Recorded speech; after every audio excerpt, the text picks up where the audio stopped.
If you ever feel out of control around food, you're not alone, and you're in the right place to learn practical, no-nonsense information about why you binge and how to stop. Binge eating does not mean that something is wrong with you. It's a natural but primitive brain response that you can correct. If you're ready for change, sign up for the Brain Over Binge self-paced online course for less than $20 per month. And if you feel you need personalized support, we also offer one-on-one coaching and group coaching. To learn more, go to brainoverbinge.com/subscribe. And I hope you enjoy the show.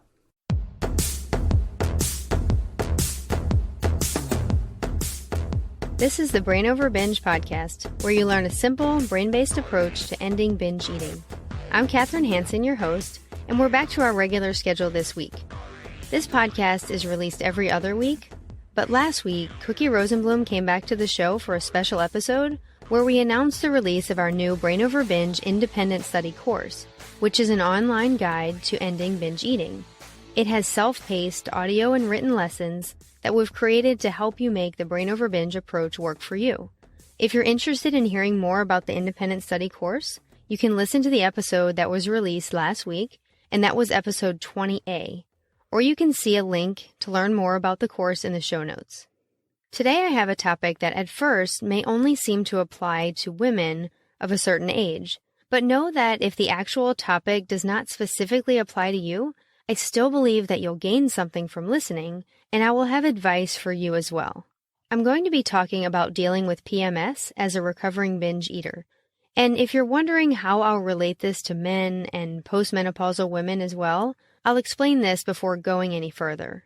For women, PMS is a time when you can feel just a little bit off.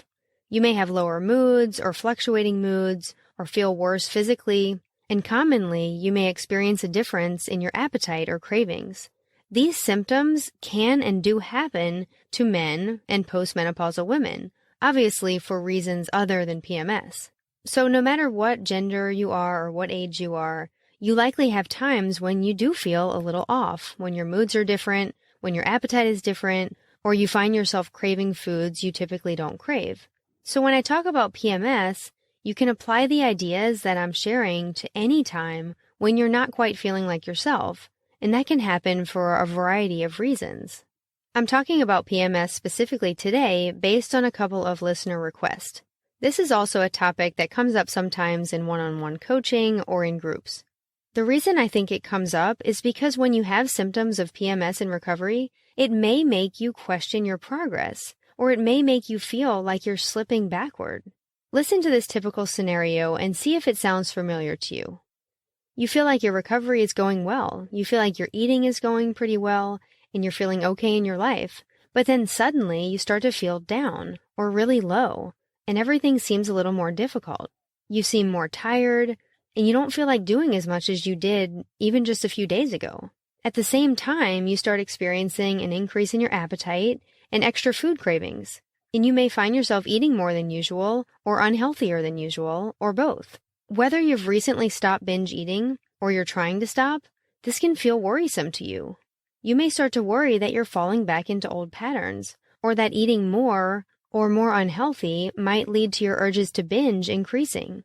You may be concerned that eating more than usual or satisfying more cravings than usual will become a normal thing for you, and you may worry that you'll develop a habit of overeating, or worse, that you may spiral back into binge eating. You may start considering that your low mood, combined with your increased interest in food, means that maybe you do need food to cope with your negative feelings, even though you've seen over and over that binge eating only makes all of your problems and your low moods worse.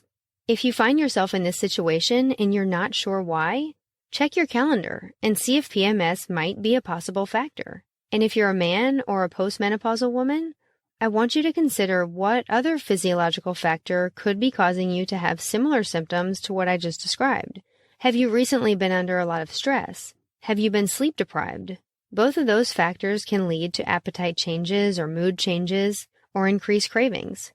You may also want to ask yourself if you've been increasing your exercise, or if you've had more demands at your job, which might explain an increase in your appetite as well. Whether it's PMS or something else, I don't want you to view your symptoms to mean that you're on the verge of relapse, or that you're flawed in some way, or that you're just going to trade a binge eating habit for an excessive overeating habit. Most women do experience an increase in appetite in the week leading up to menstruation, and the mood swings as well. That's normal, which is not to say you can't do certain things to help yourself feel better, but I just want you to know that there's nothing fundamentally wrong with you when you experience this. It does not mean you're on a slippery slope back to binge eating. These PMS symptoms occur in binge eaters and non-binge eaters as well. But even though it's normal, as a recovering binge eater or a newly recovered binge eater, you may wonder how to handle this, or how to handle other physiological issues that may be going on to make you feel a little bit off. I'm going to give you a few tips in this episode to help you come through these times still feeling confident and not worried about relapse. My first tip is to be aware and also to accept the situation. For women, this means to be aware of your cycle so that you can make the connection between the low moods and the increase in appetite and PMS. Most women report that the symptoms start about a week before their period and resolve after menstruation begins. But PMS can last longer or be more brief in some people. If you can look at your calendar and know the cause of what you're experiencing, then it makes that temporary phase of feeling a little bit off much easier to manage. Otherwise, your symptoms might catch you off guard and make you feel confused or frustrated. If you're a man or a postmenopausal woman, look for patterns when you're feeling off. What is happening in your life? What physiological issues do you think might be contributing? Having a better awareness of when and why you may feel the way you do puts you in a better position to handle it in a healthier way. If you know what's going on, you're less likely to be upset with yourself when you suddenly feel like staying home and eating some ice cream more than you feel like doing anything else. Added to the low moods and the increased interest in food, another thing that can happen is bloating. Bloating can occur before menstruation, and it can make any negative or self-critical feelings that you may have even worse. Because not only do you suddenly feel low and want to eat more, you also feel like maybe you're gaining weight too. But if you can have acceptance and know that it's normal and accept your natural rhythms, you'll know why you're bloated, and you'll be better able to relax in knowing that you're not gaining weight and the physical symptoms are temporary, and you'll soon feel like your normal self again.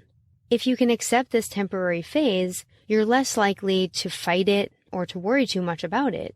My next tip is to listen to your hunger, but also to use your higher brain to help guide your choices. Your body uses more calories during the time right before your period. And although there's no clear consensus on exactly how much more energy it uses, evidence suggests that women's bodies can require up to 15% more calories in the few days prior to their period. So of course you'll get more hungry, and food will start to look more appealing. That's just normal. Don't feel guilty about this. Don't feel like you've failed if you've eaten more during a time when your body's needing more.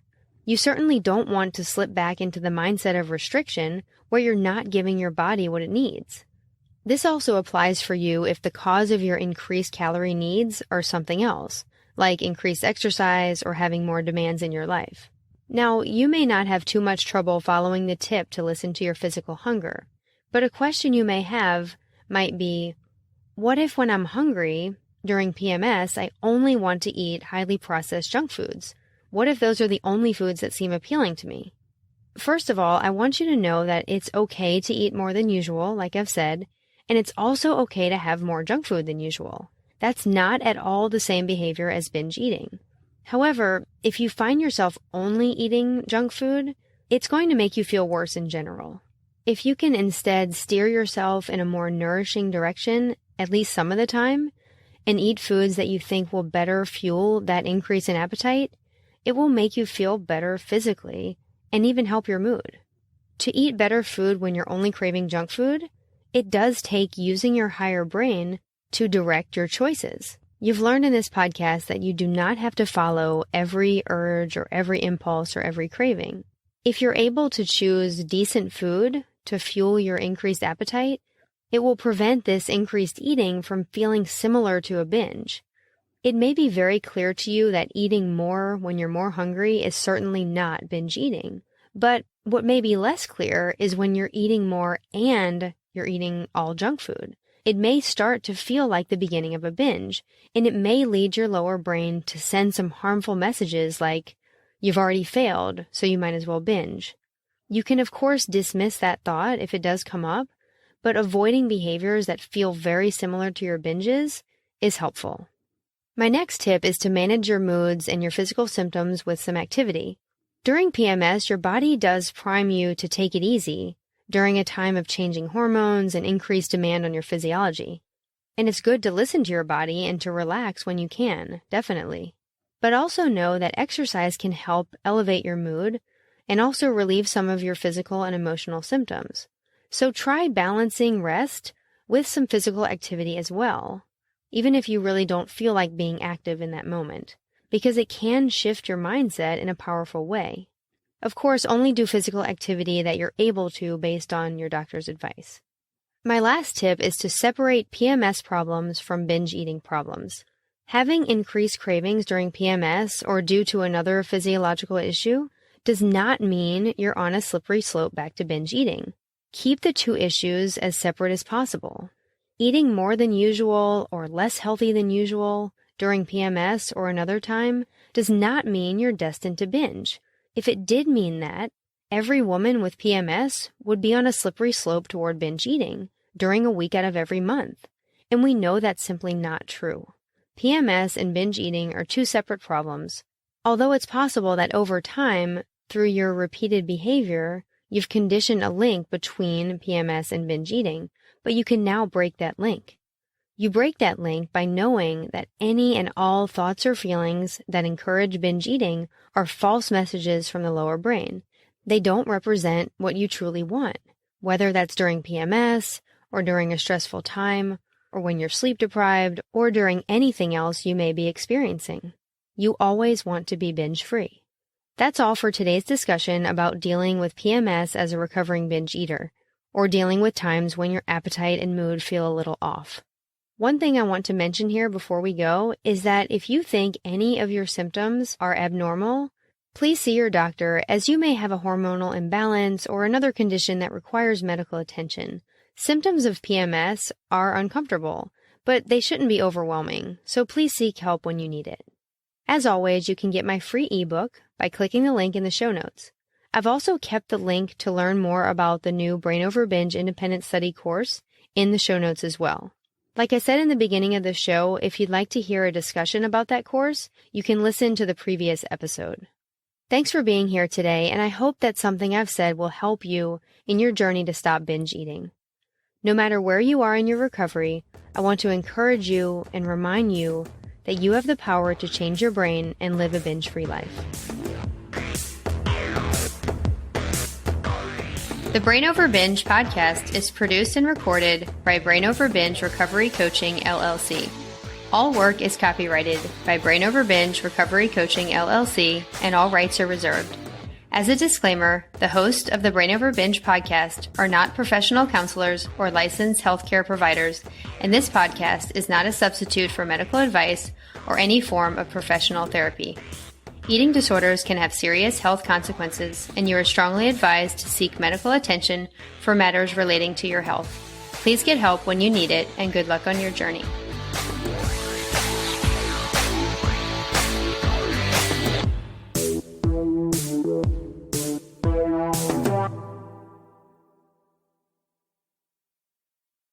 Need more help? You can find all of our current and upcoming options for support at brainoverbinge.com.